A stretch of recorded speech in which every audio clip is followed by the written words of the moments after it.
quetzales.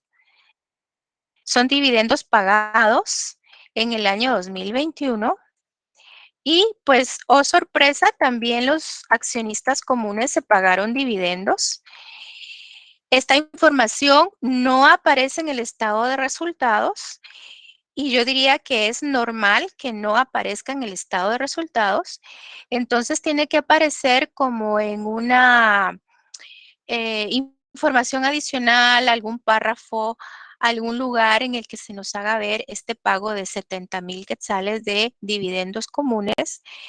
Dicho sea de paso, jóvenes, los accionistas comunes, si bien es cierto, a veces no se pagan dividendos porque pueden ver que la situación de la empresa está muy complicada y prefieren no pagarse dividendos, también es cierto que cuando deciden hacerlo, como dice el dicho, se pueden despachar con la cuchara grande porque ustedes ven que son más, ¿verdad? Es una mayor cantidad, 70,000 quetzales. Comparado con 10,000 quetzales, pues los dividendos comunes están mucho más jugosos, por así decirlo.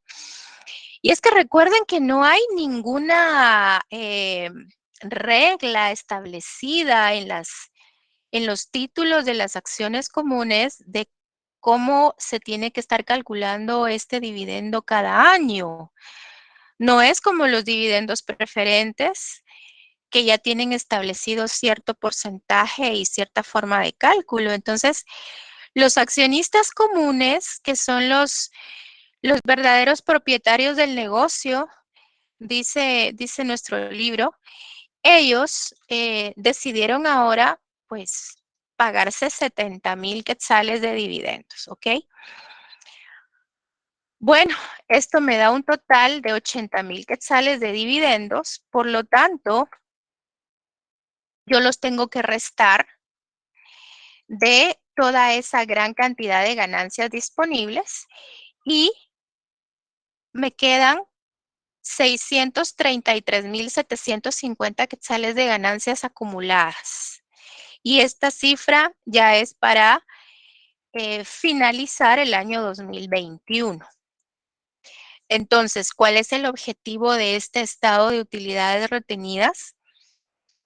Poder llegar a conocer el saldo de la cuenta que se llama utilidades retenidas al último año, es decir, al año más reciente, que es al 2021. Entonces, yo ya tengo acá cómo poder cuadrar, por así decirlo, mi balance general, porque entonces yo lo que haría sería venir a traer, vamos a suponer que acá en este balance general del año 2021 me falta la cifra actualizada o el saldo ya actualizado de las utilidades retenidas, entonces ya solo lo vengo a traer a mi estado de utilidades retenidas. Ya sé que son 633,750 quetzales. Inmediatamente lo coloco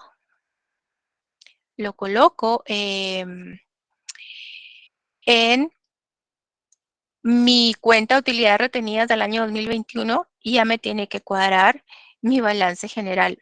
Así es como se van actualizando las cuentas de las utilidades retenidas, quiero decir. Así es como yo entonces ya sé en mi balance general del último año cuál es mi saldo de utilidades retenidas. ¿Qué pretendo con esto? Pues acabar un poco con ese mito, si se le puede llamar así, de que siempre la utilidad del ejercicio la tengo que poner en el balance general para que el balance general me cuadre. Vean, yo estaría completamente de acuerdo si la empresa solo tiene un año de estar operando. Si tiene solo un año de operaciones, pues yo diría sí, tiene sentido que la utilidad que yo acabo de calcular en el estado de resultados directamente pueda pasar. Bueno, incluso pues se le tendría que restar los dividendos, entiendo perfectamente eso. Hay que restarle los dividendos de acciones o dividendos pagados por las acciones preferentes y comunes y ya después colocar el dato en el balance. Pero lo que sucede con las empresas que ya tienen muchos años de estar operando es que tienen una cuenta que se llama utilidades retenidas o acumuladas y precisamente se tiene que actualizar su saldo de esta forma haciendo uso del estado de utilidades retenidas. Entonces, no es tan sencillo de solamente pasar el valor de la utilidad del estado de resultados al balance general, sino que hay que analizar qué saldo es el que trae la empresa de utilidades acumuladas o retenidas. A eso hay que agregarle la utilidad después de impuesto del último año. También, ya teniendo ese gran total, hay que restar todos los dividendos pagados para finalmente llegar al saldo de utilidades retenidas o acumuladas, eh, saldo final, ¿verdad? Saldo al año 2021. Toda esta información se las estaremos colocando, o yo creo que ya se las han colocado en Classroom, para que ustedes puedan analizar con más detenimiento todo el material. No sé si hay alguna pregunta.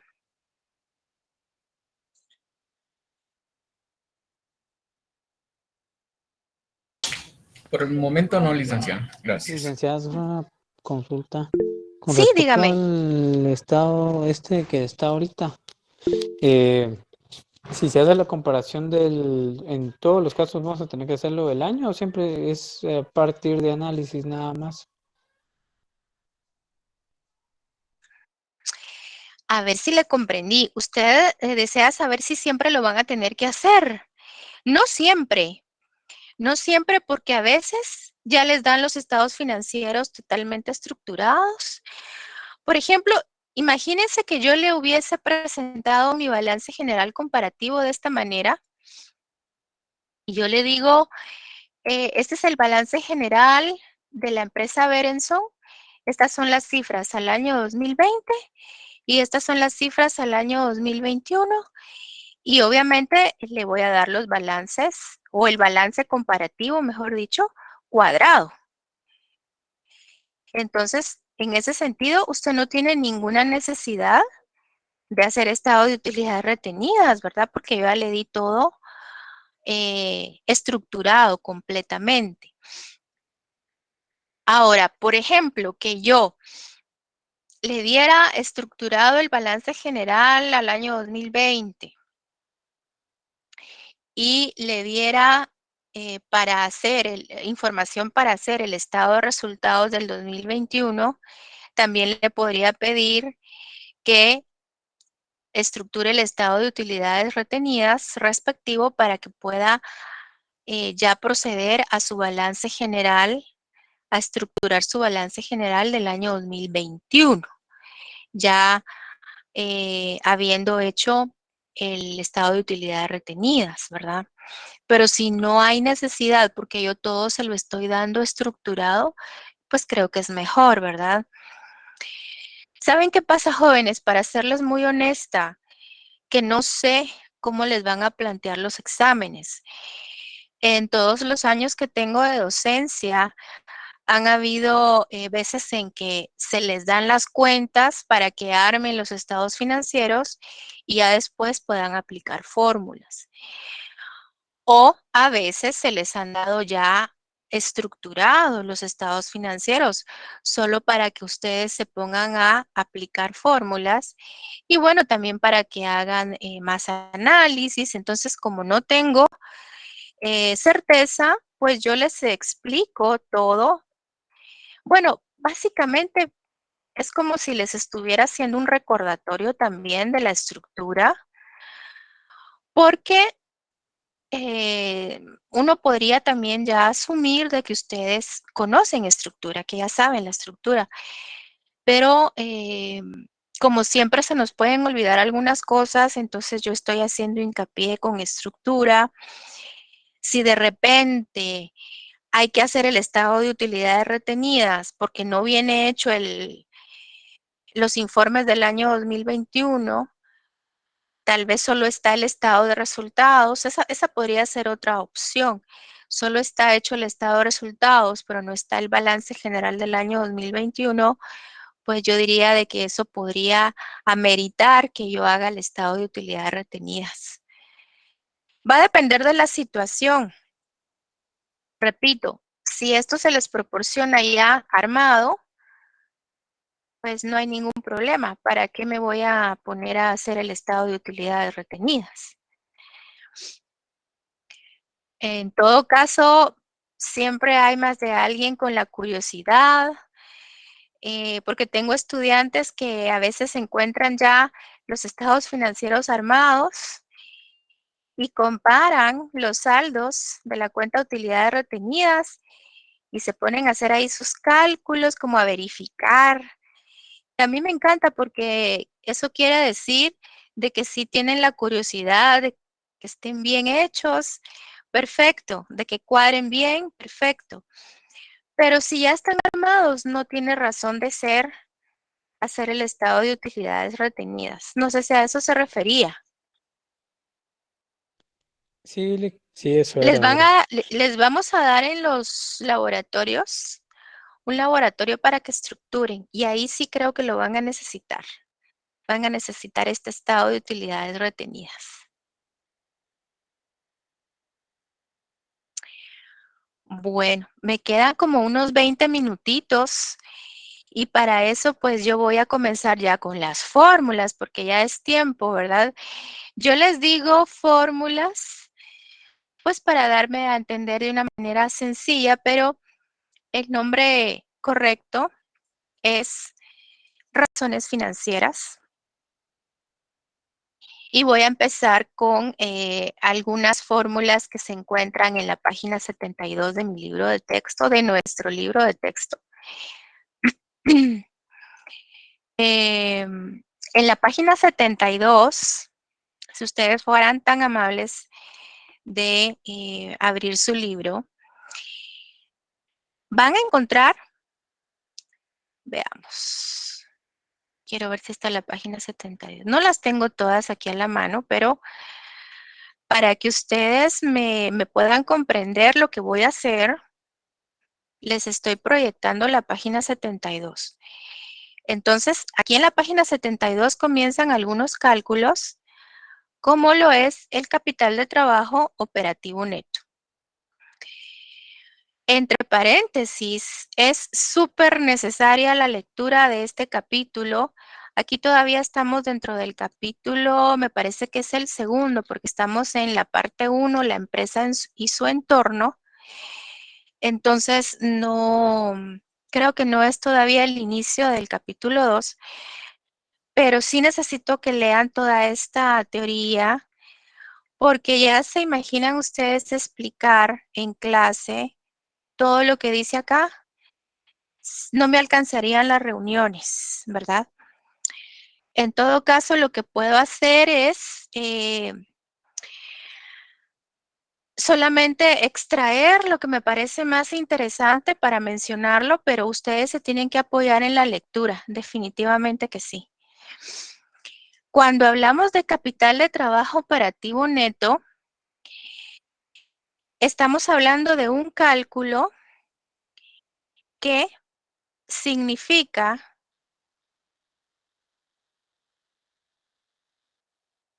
aquí está, que al activo circulante operativo le voy a restar el pasivo circulante operativo. O sea que yo necesito identificar las cuentas que corresponden al activo circulante operativo, colocar sus saldos, y eso es dentro de un balance, ¿verdad? Y también necesito ubicar las cuentas que pertenecen al pasivo circulante operativo y colocar su saldo, sus saldos. Ahora, tal vez ustedes se están preguntando, ¿y qué balance general vamos a tomar como base, verdad? Obviamente no es el que les estaba mostrando de Berenson, porque vamos a tomar ya estados financieros propiamente del libro. Entonces, en el libro tenemos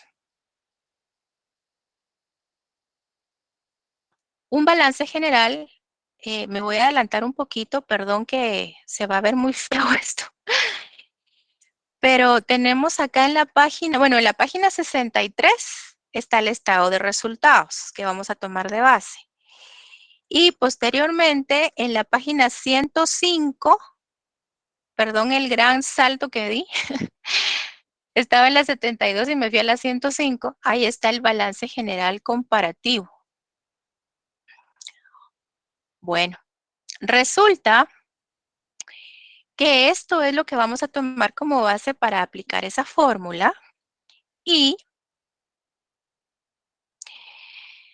según la teoría, pues nosotros tenemos que considerar el activo circulante, pero específicamente el que es operativo. Bueno, ya, y también el pasivo circulante, pero específicamente el que es operativo. Entonces, ¿qué es eso de operativo?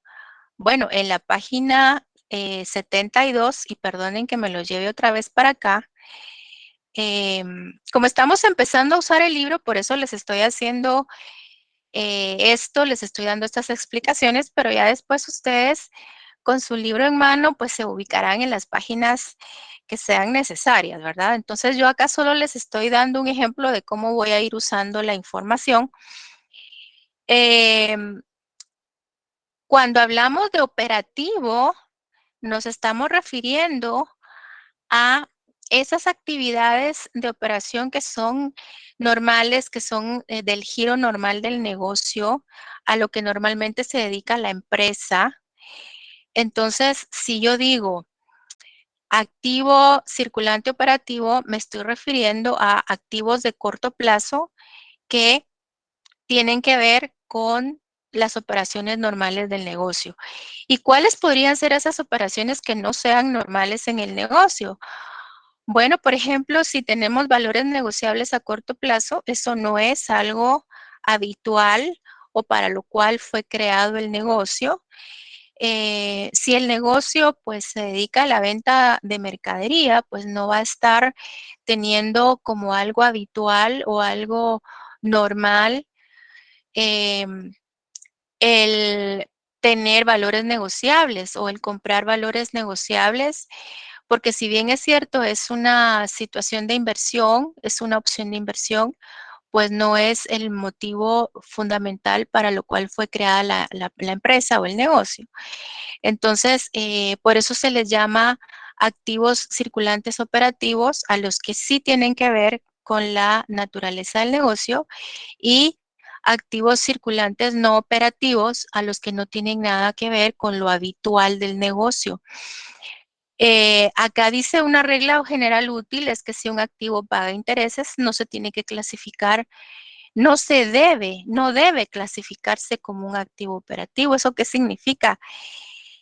Con respecto a esos valores negociables a corto plazo, si yo como empresa los adquirí, es una inversión que he hecho, por lo tanto, eso me va a generar intereses, me va a pagar intereses esa inversión.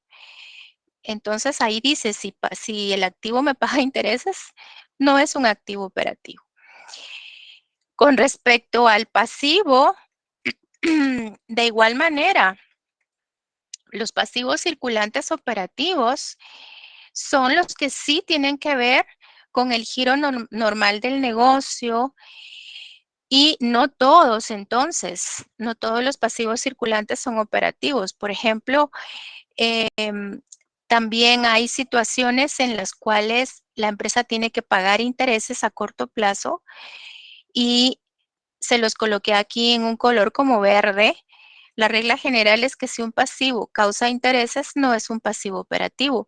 Entonces, un pasivo operativo vendría siendo mi deuda con los proveedores, si tal vez tengo impuestos pendientes de pago, si tal vez tengo eh, algún tipo de sueldos pendientes de pago, cosa que no debería de ser, pero son como que situaciones normales del negocio, ¿verdad?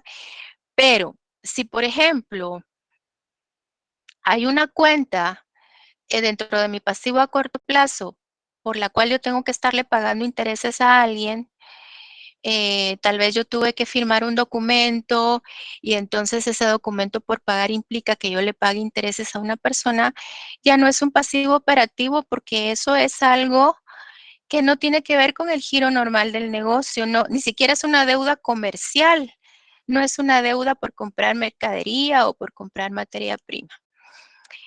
Bueno, esto es para que ustedes se den cuenta de la importancia del libro, porque ¿qué va a pasar?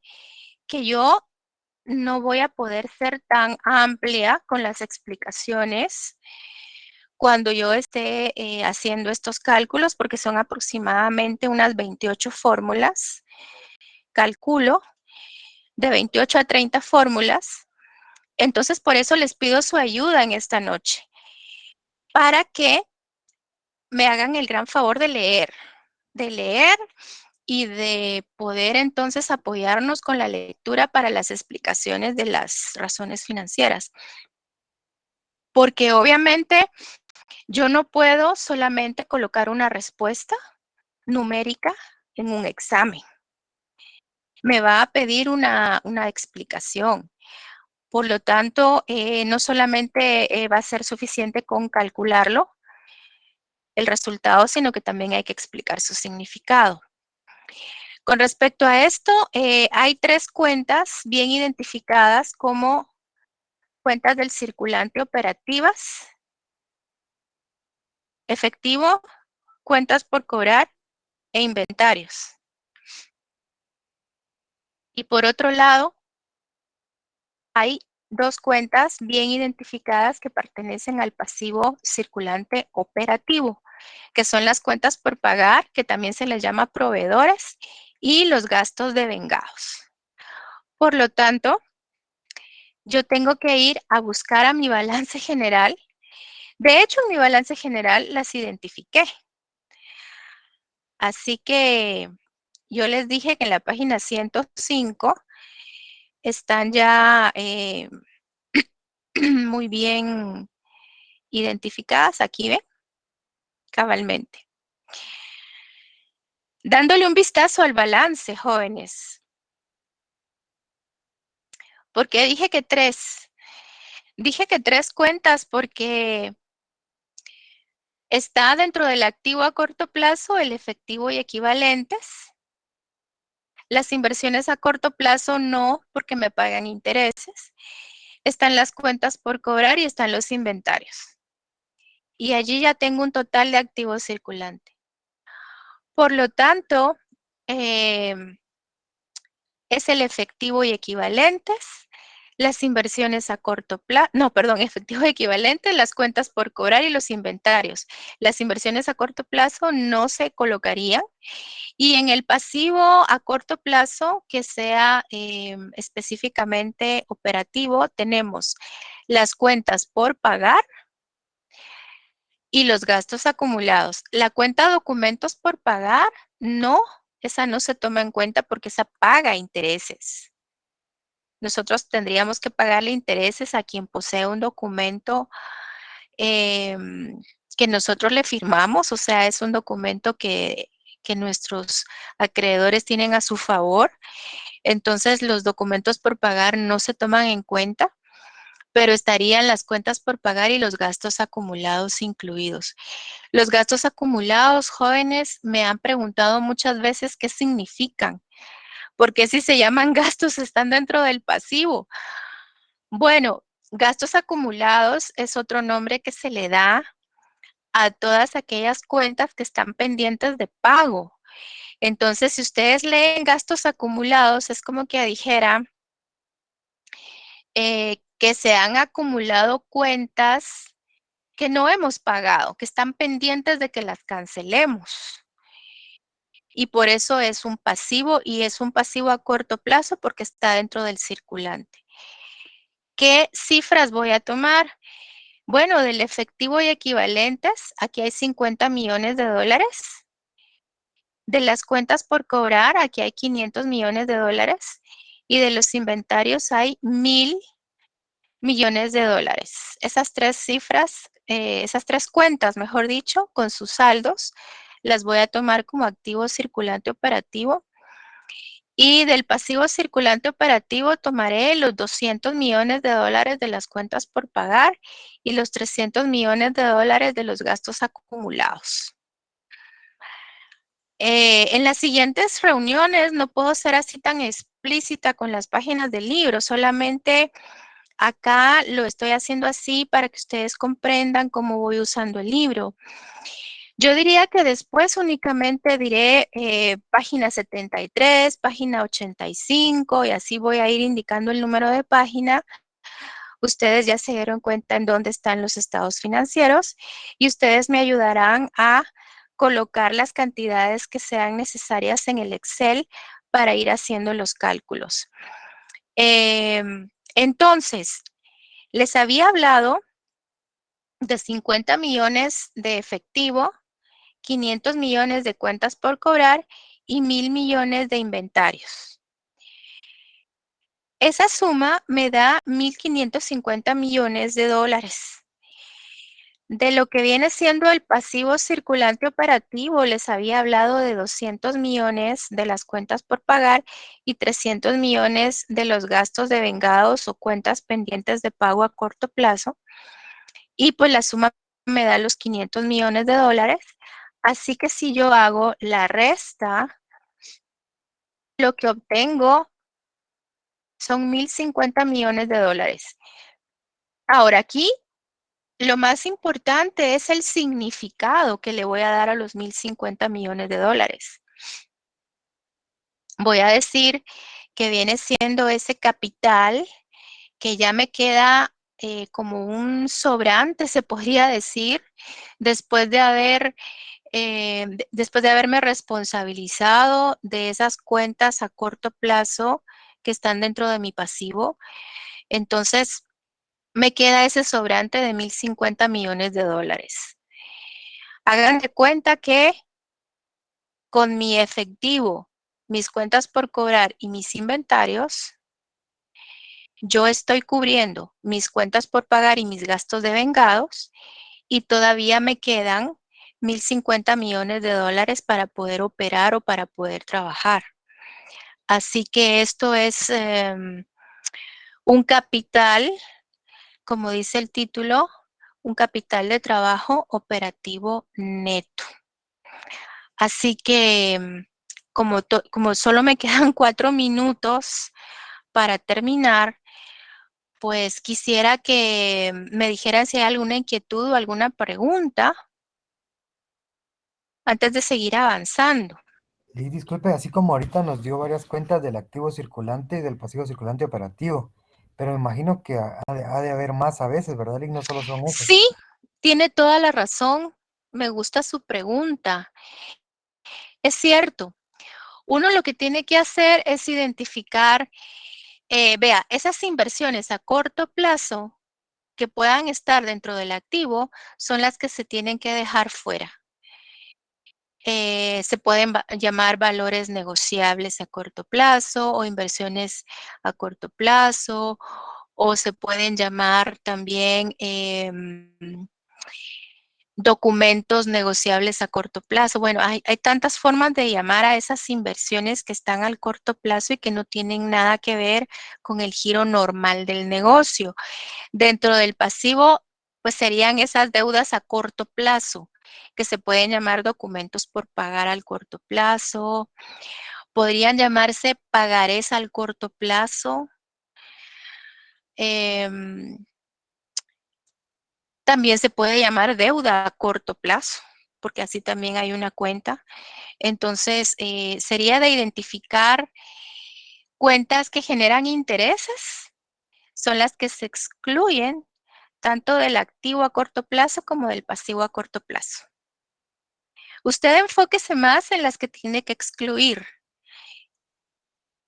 Muy Creo que bien, es Lick, más muchas fácil gracias. identificar las que se tienen que excluir. Sí, tiene razón, Lick. Muchas gracias, muy amable. Bueno, voy a dejar de Perdón, presentar. todas las de corto plazo se excluyen, ¿verdad? Se excluyen las cuentas del corto plazo, pero que generan intereses. Esas son las que se consideran no operativas. Gracias. Voy a detener la grabación porque ya me avanzó el tiempo. Jóvenes, el último día de clase, bueno, no sé si fue el último o el penúltimo, una compañerita me lanzó una pregunta. Yo la verdad es que no quisiera dejar de contestarle. No sé si se encuentra presente. No recuerdo bien su nombre, no sé si era Marta, no recuerdo. Bueno, me preguntaban cuál era la postura con respecto a la situación que está viviendo la universidad. Vean, jóvenes, según indicaciones que me diera la coordinación del área, una postura propiamente de la Escuela de Administración de Empresas, sinceramente la desconocemos.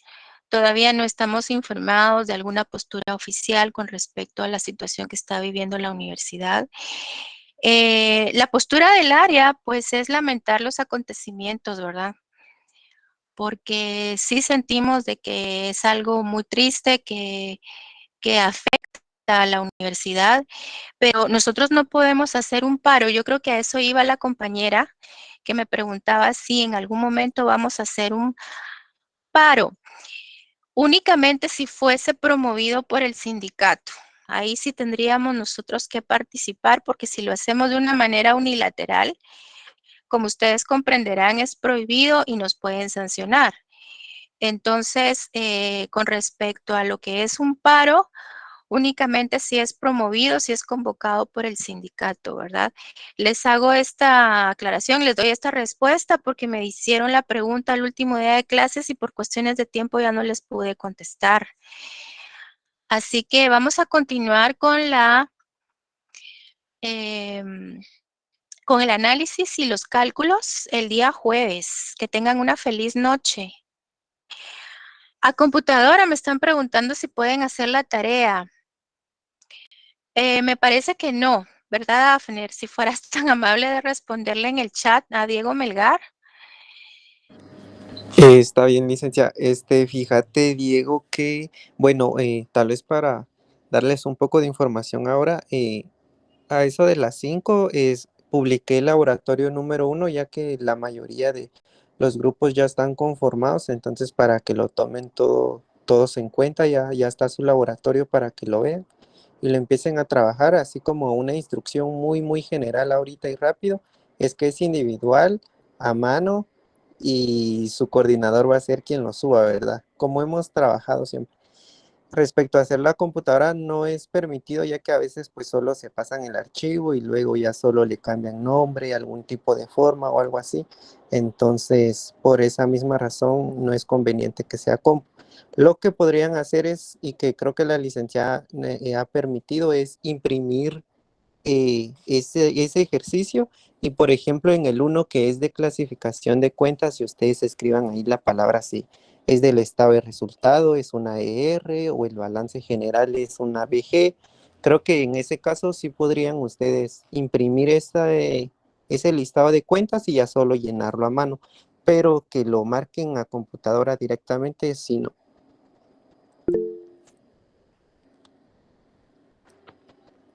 Sí, William. Licenciada, una pregunta para Lick. El 2 también es así, licenciado. ¿Se puede hacer igual? Imprimir y marcarlo uno con lapicero. ¿Sería solo el ejercicio 3 hacerlo a mano? Sí, ahora los otros que sí ya es una estructura de los estados financieros, eso sí sería completamente a mano. Gracias, Lick. Bueno, Se me olvidó darles una buena noticia, pero la voy a repetir el jueves, la voy a decir rapidito y la comento el jueves. Fíjense que los cuestionarios que se están habilitando ya en la plataforma Cognero para quienes están interesados en hacerlos, los primeros 2 cuestionarios que se les van a colocar allí tienen relación directa. Bueno, algunas cosas, no todas, pero sí hay una relación directa con los laboratorios que están trabajando en grupo. Entonces, eso es muy bonito porque ustedes van a sentir familiaridad con los ejercicios, con la manera en que están planteadas las cosas, con las cifras. Entonces, sí hay una relación directa, estaba yo observando No va a ser así siempre, pero al menos con estos que son de inicio, sí. Les deseo una feliz noche y que descansen. Noche. Feliz noche, licenciada. Feliz noche.